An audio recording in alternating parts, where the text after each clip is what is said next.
Hola, buen día.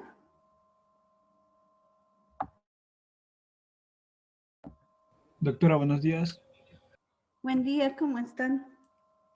No sé si pudieron revisar la plataforma. Subí el trabajo de algunos de los grupos, de otros como que en el WhatsApp se me ha perdido. Por favor, pueden reenviar los trabajos que no estén subidos al grupo general de WhatsApp, no por privado, por favor.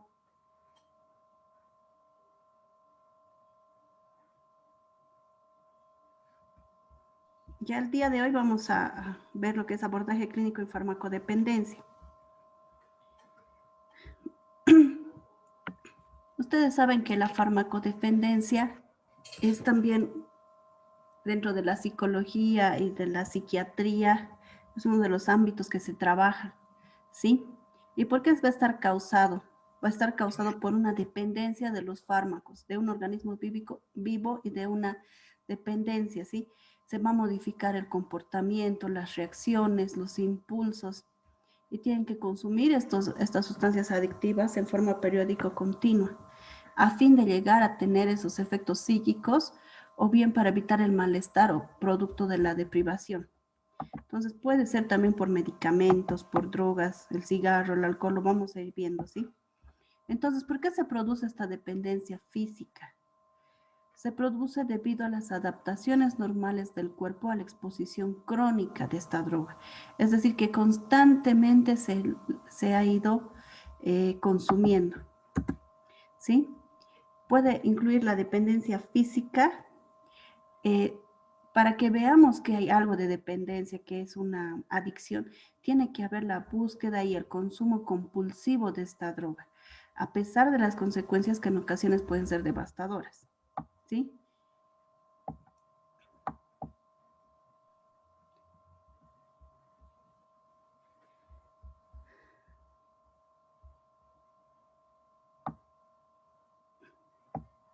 ¿Por qué es importante? Porque si hay una mortalidad alta por esta dependencia a los fármacos, ¿no?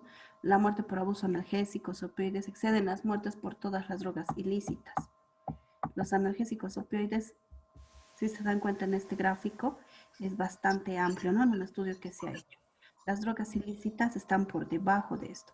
Y los analgésicos opioides se puede empezar a dar incluso como receta médica, como un tratamiento a un paciente de un trauma, una cirugía cardíaca, algo que haya sido muy doloroso. Entonces puede partir esta adicción incluso de una receta, pero el paciente como que se sintió a gusto con esta droga y lo fue consumiendo en bastante tiempo.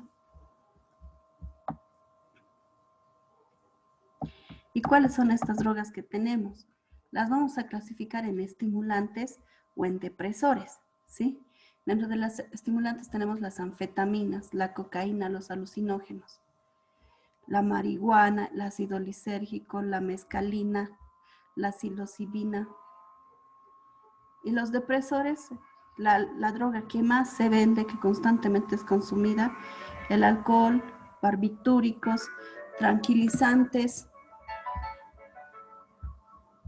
morfina, heroína, codeína e inhalable.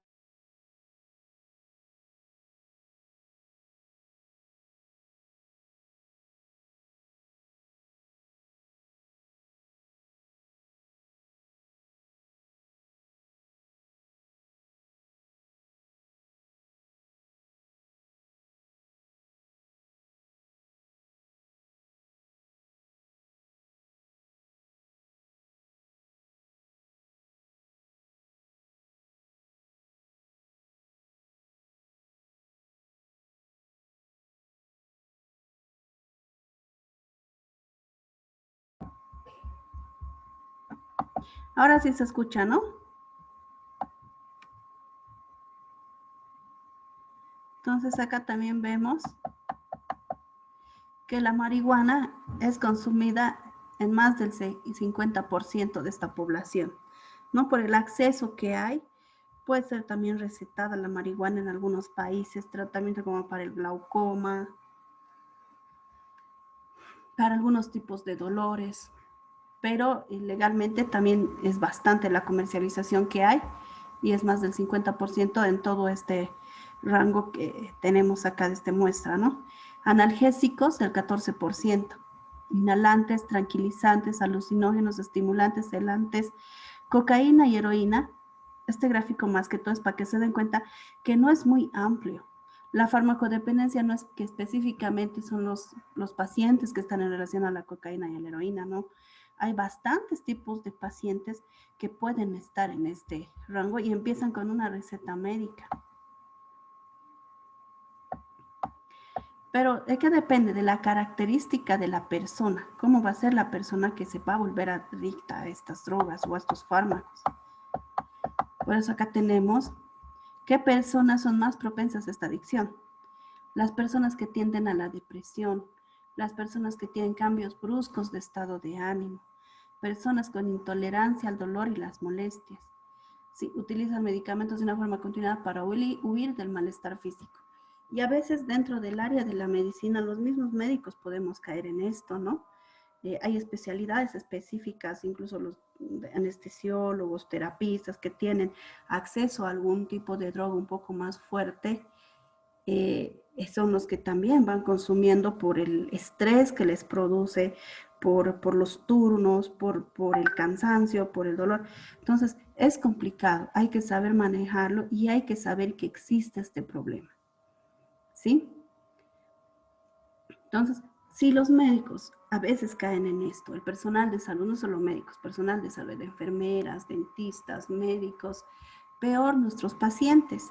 Y si con una receta que nosotros les damos, ellos tienden a mejorar y no se les controla, y la venta de estos medicamentos de algunos no son controladas en las farmacias, imagínense a lo que podemos llegar a causar, ¿no? El insomnio, el cansancio, el malestar psíquico, las preocupaciones, estados depresivos, todo esto conlleva a que el paciente adquiera esta farmacodependencia.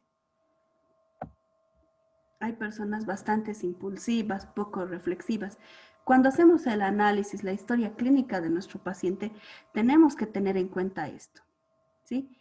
¿Qué tan importante es que yo le dé un calmante fuerte, un sedante fuerte a este paciente de acuerdo a su personalidad? Si es una persona madura, que lo va a tomar con alguna sobriedad el tratamiento, o es que va a utilizar esa receta para que se compre varias veces. Es complicado, ¿no?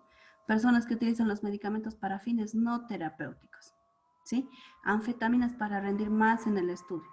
Esto realmente, si nosotros como estudiantes de medicina empezamos así, imagínense qué va a ser después. Y hay algunos estudiantes que me han dicho, doctora, pero es que, ¿qué puedo tomar? Nada, es cuestión de organizar horarios.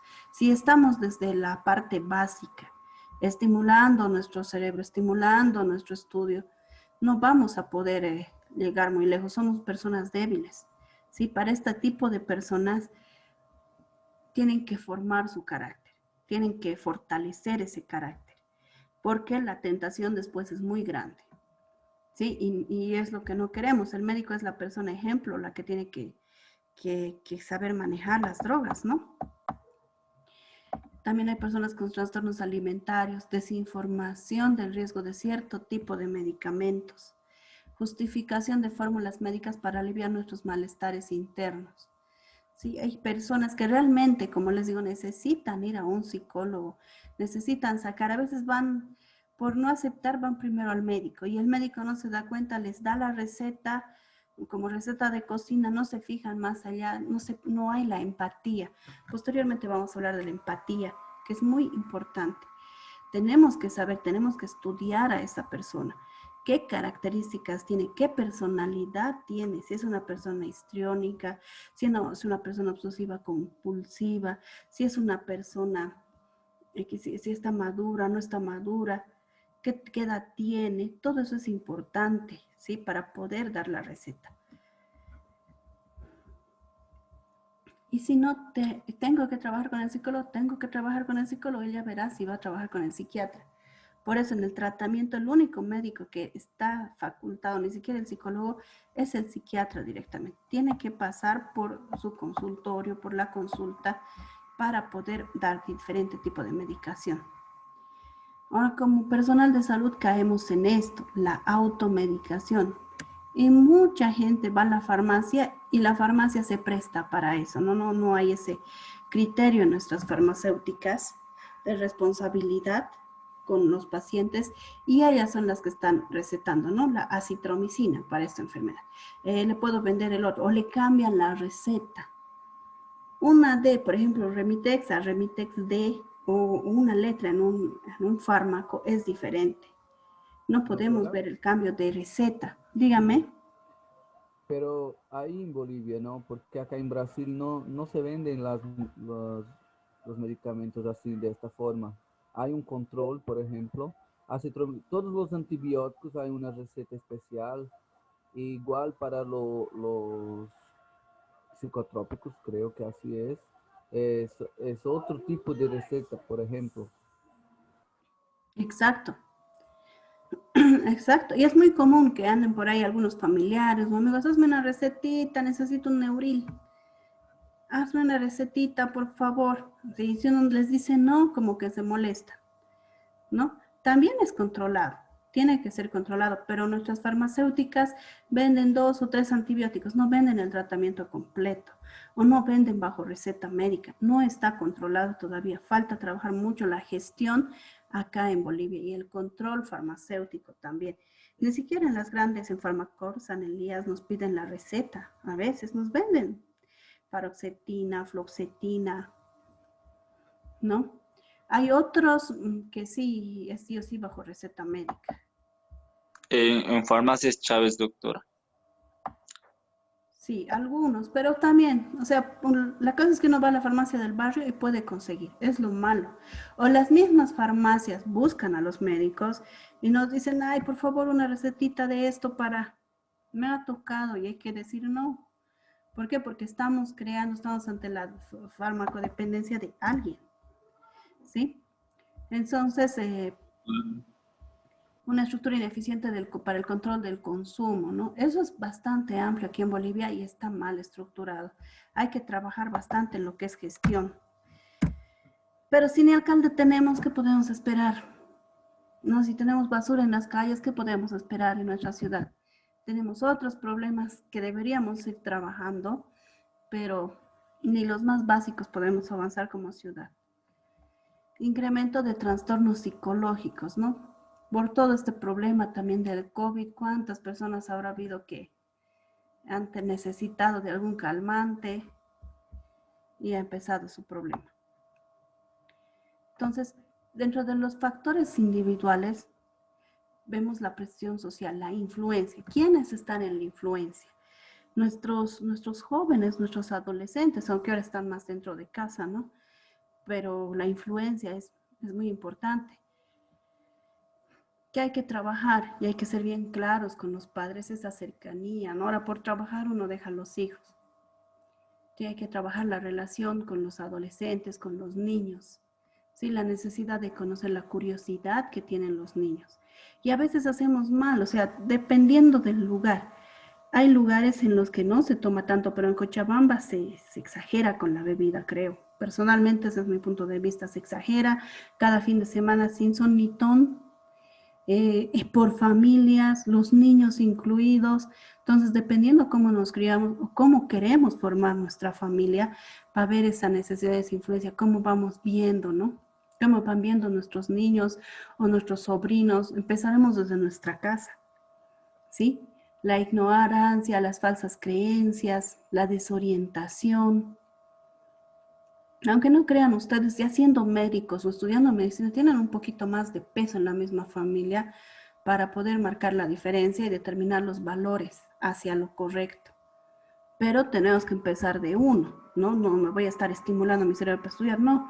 Seré ordenado, seré meticuloso, seré constante en mi estudio y se puede lograr bastantes resultados. Mucha gente ha estudiado así. Temores y dificultades para restablecer relaciones interpersonales. Con el bullying que hay ahora, hay muchos niños que escapan, ¿no? Y tratan de escapar mediante los fármacos a la realidad que tienen. El conflicto con las figuras de autoridad, pobre autoestima. Por eso es muy importante desde abajo qué es lo que está pasando con ese niño o qué es lo que está pasando con esa mamá, qué es lo que está pasando en ese hogar. No solamente que, bueno, fue por el resfrío. Tampoco es meterse de más, pero se puede dar un consejo para que esa mamá o esa mujer que está siendo abusada, esos niños en ese ambiente, vayan al psicólogo, busquen ayuda, y eso es lo que se quiere trabajar, ¿no? Si vemos también rasgos de violencia familiar de una familia, de una mujer, y nos callamos como médicos, somos, ¿cómo se dice? Somos cómplices.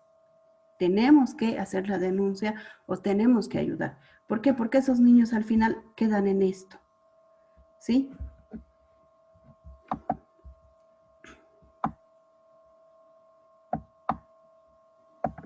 Hay muchos niños y en algún momento hay estudiantes también de su año o más pequeños, un poco más grandes, que tienen dificultad para expresar emociones, falta de habilidad para resolver problemas.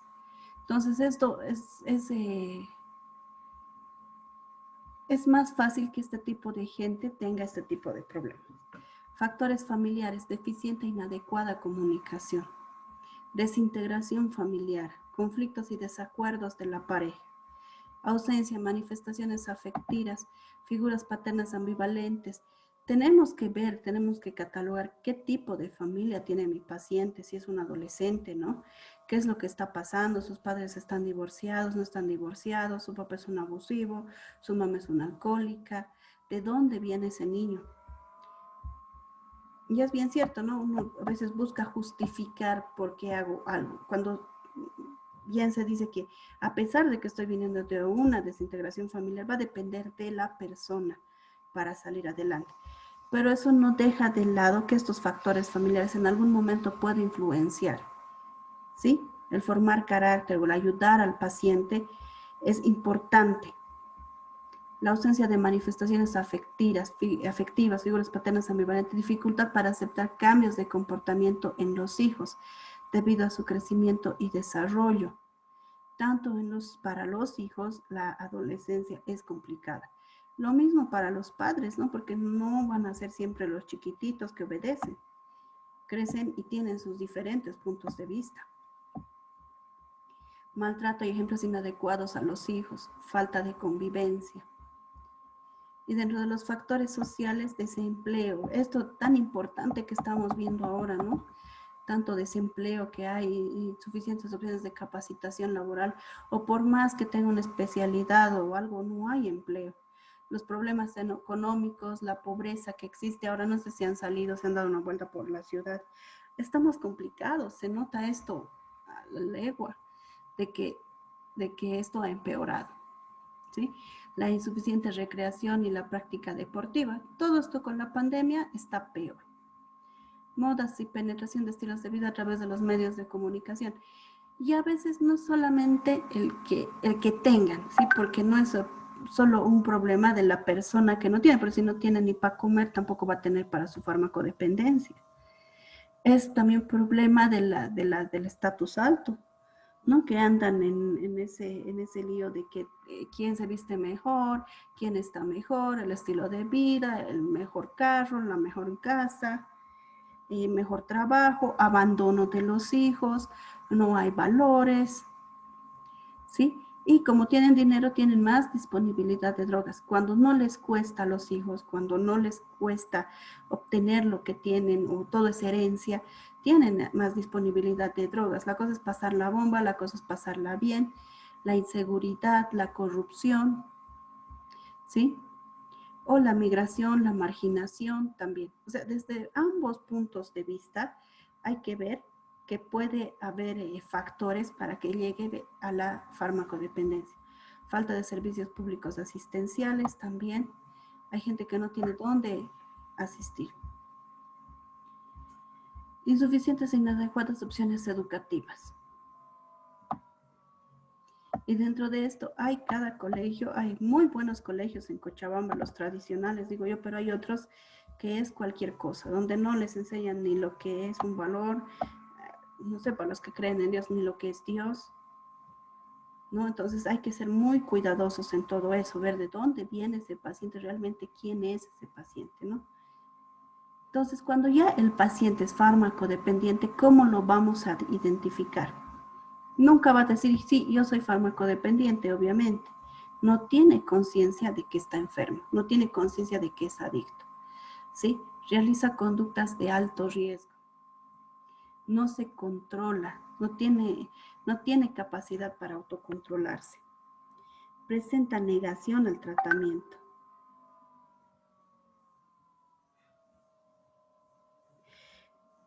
Presenta negación al internamiento, presenta complicaciones somáticas, presenta conflictos familiares, sociales y legales, posible comorbilidad de patologías mentales. Chicos, la doctora Hassou me dice que ustedes deberían subir los trabajos a la plataforma y no al grupo de WhatsApp. Como ya está en el grupo de WhatsApp, seguramente está viendo ahorita. Entonces, voy a crear una opción en el grupo para que ahí lo suban, por favor. Por grupos, ¿ya? En el Modgen, ¿no ves, doctora? ¿Otra vez? Sí, en la plataforma. Voy a crear una tarea y ahí lo van a subir, ¿ya? Ok. Opiáceos, los productos de hidrocodona son los, bueno, acá dentro de todos estos vamos a ir revisando ahora cuáles son estos fármacos, ¿no? Entonces, lo que quiero hacer hincapié es que acá, esto, la negación al tratamiento, negación al internamiento, presenta complicaciones somáticas, conflictos familiares, sociales, legales. Y es una pena. Por ejemplo, el año pasado se me acercó una mamá en el hospital y me dice, doctora, ¿qué puedo hacer? Mi niña de 16 años había sido producto de su primer matrimonio, esa niña y otra de 21. Y ella aparte tenía de su otro matrimonio otros 2 hijitos. No, ella ya empezó otra vida, ya tenía, y ella era como que no le aceptaba el padrastro, y esos conflictos familiares la llevó a la niña a la farmacodependencia. Imagínense, hermosa, bella la chiquita, muy linda, 16 añitos, se escapó de la casa, empezó con algunos fármacos, algunas drogas que encontró en casa, la tuvo que internar. Y es así, la pobre mamá no sabía qué hacer porque ella era abuela de la hija mayor que tenía su bebé, la de 21 años. Esta niña tenía problemas y su otra pareja, había un conflicto grande. La tuvo que internar y la niña no quería, o sea, rechazaba esta internación, rechazaba el tratamiento y no es nada barato, no es nada gratis. Y que salgan de este problema cuesta, ¿no? Y es un problema más familiar. Creo que quería que la niña le deje su mamá a su marido y a sus otros hijos y se quede con ella. Pero también es imposible, ¿no? Si tiene otra familia ya formada. Entonces es un tratamiento muy grande. Pero eso sí puede manifestarse en niños, en adolescentes. Ese es el problema que existe ahora. Opiáceos. Los productos de hidrocodona son los más comúnmente prescritos, dice, por una variedad de afecciones dolorosas, incluyendo el dolor dental, dolor relacionado con las lesiones. La morfina se utiliza a menudo antes y después de procedimientos quirúrgicos para aliviar el dolor agudo. La codeína a menudo se receta para tratar el dolor leve. No sé si alguna vez ustedes les han dado morfina o codeína. Personalmente sí. Después de mi cesárea yo dije morfina, por favor, porque no voy a aguantar el dolor, o alguna cirugía codeína, porque es lo único que queda. Pero hay que tener esa capacidad para poder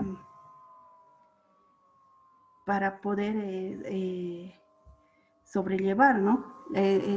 Esta sensación que deja la morfina, ¿sí? Son analgésicos periféricos. Aquí los hay, es paracetamol. ¿Les duele la cabeza? Un paracetamol. ¿Les duele algo? Un ibuprofeno. No, hay que saber cuándo recetar y cuándo no. Y a veces desde chiquititos, ¿no? Están el paracetamol, dale paracetamol. No es así. El otro son los opioides, la codeína, la dihidrocodeína, con analgésicos. Y aquí ya viene la morfina, ¿sí? Es complicado. Normalmente no se da morfina en una cesárea.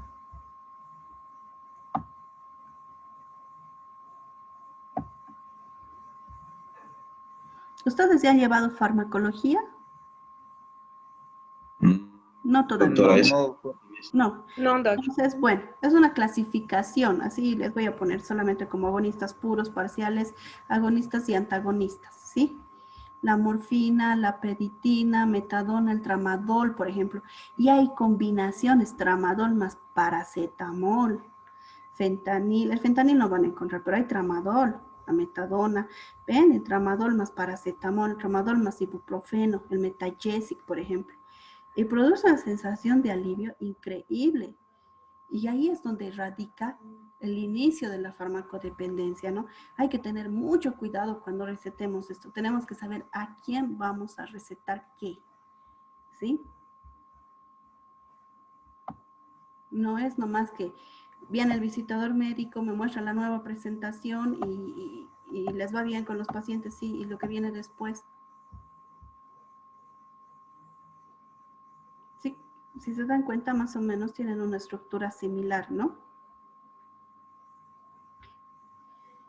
Entonces, por eso se unen a los mismos receptores del cerebro y por eso produce esa sensación de bienestar. ¿Qué es lo que pasa? Los opioides pueden deprimir la respiración y cambian la actividad neuroquímica, ¿sí? Entonces, también pueden cambiar el sistema límbico, controlar las emociones de manera que aumenta las sensaciones de placer. También pueden bloquear los mensajes de dolor. Entonces es complicado, no es nomás dar una oxicodona, por ejemplo, es casi igual que una heroína.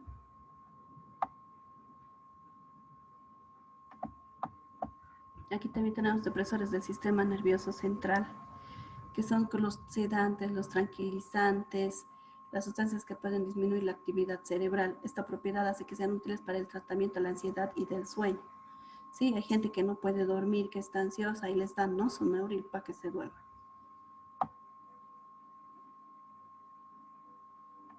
Y está el diazepam, las benzodiazepinas, el alprazolam. Se recetan para tratar la ansiedad. Sí, esto puede recetar cualquier médico. El fentanil y eso solo receta el anestesiólogo o el neurocirujano. Por esto sí pueden recetar cualquier médico. Las reacciones agudas de estrés y los ataques de pánico. Pero acá, ojo, cuando sean médicos, les una recetita, por favor, de diazepam, una recetita de alprazolam, no, chicos. Por eso es un problema por el que pueden entrar ustedes a la cárcel. Un problema médico legal, ni conocen a la paciente que están recetando. Y si llegan a ver o a descubrir porque esto se queda en la farmacia, entran en un problema legal. Sí, el triazolam son más sedantes y se recetan como tratamiento a corto plazo de los trastornos del sueño. Entonces aquí dice clarito, no se receta a largo plazo debido al riesgo de desarrollar tolerancia, dependencia o adicción. Y se coloca exactamente la fecha, se tiene que colocar la fecha, la cantidad, la presentación y cómo tienen que tomar. Pero ¿qué hacen las abuelitas? El alprazolam se lo guardan.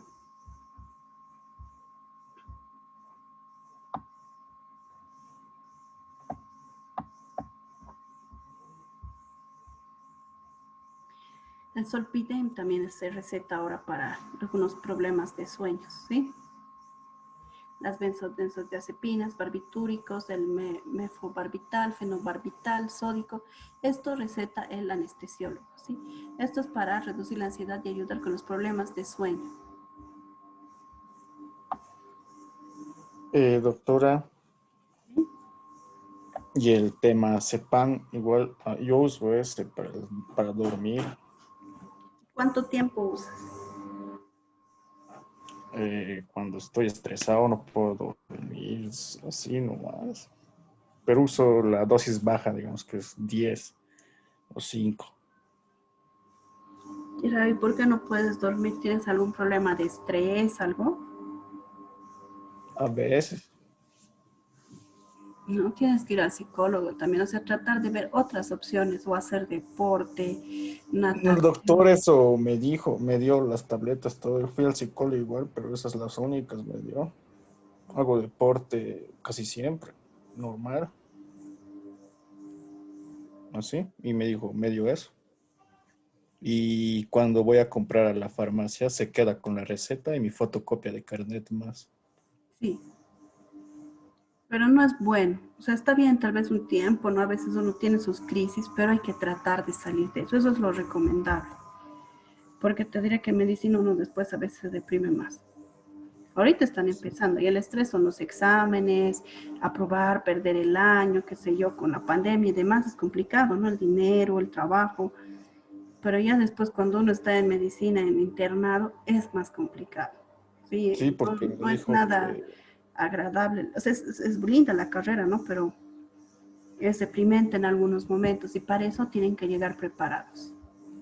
¿Sí? Y Sí, no, porque no pueden estar viendo esto. O sea, ve otra opción, otro psicólogo o otro médico y de otras formas. Tiene que haber sí otras. me recomendó lo que son plantas aromáticas, Hay plantas. mates, Sí, eso. hay diferentes opciones también. Entonces, hay que ir viendo otras, como médicos darnos cuenta y nosotros mismos primero tenemos que salvarnos, ¿no? Primero tenemos que ver otras opciones. Y ya después tomaremos mano de los medicamentos. Lo mismo con nuestros pacientes. Entonces, ¿qué hacen los estimulantes? Aumentan el estado de alerta, la tensión, la energía, la presión arterial, la frecuencia cardíaca, la respiración. ¿Para qué se usaban? Para tratar el asma y otros problemas respiratorios, la obesidad y trastornos neurológicos. La Ritalina, por ejemplo. Les daban Ritalina a los niños, ¿no? Y estos empezaban a moverse. Sí, la Dexedrina y Adderall también. Aumentan los efectos de esas en el cerebro. El consiguiente incremento de la dopamina que puede inducir a una sensación de euforia. Cuando los estimulantes se toman por razones no médicas, ahí es complicado.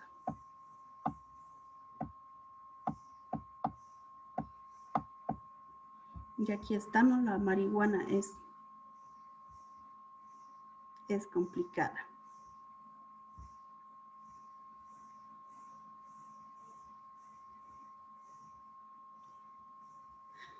Es complicado el uso de la marihuana porque les lleva fácilmente, ¿no? Estado y es fácil conseguir.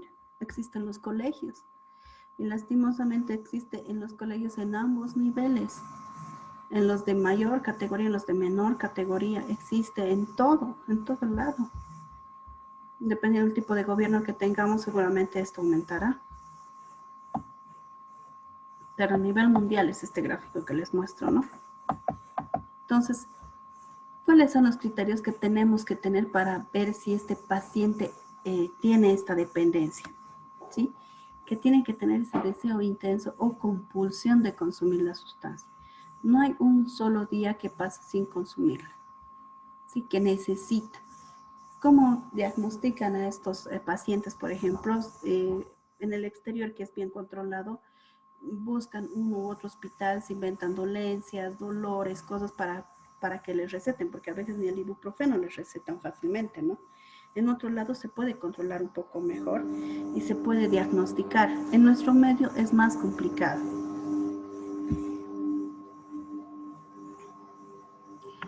En nuestro medio, ¿cuál es? La hoja de coca es lo que mitiga a mucha de nuestra gente, ¿no? Entonces, dificultades para controlar la conducta de consumir en términos de su inicio, terminación o niveles de consumo, ¿sí? No se puede controlar la conducta de este consumidor porque se les puede ir rebajando la dosis. Dice, doctor, sí, pero ahora necesito bajar. No se puede ir bajando la dosis. Condición fisiológica de privación y abstinencia.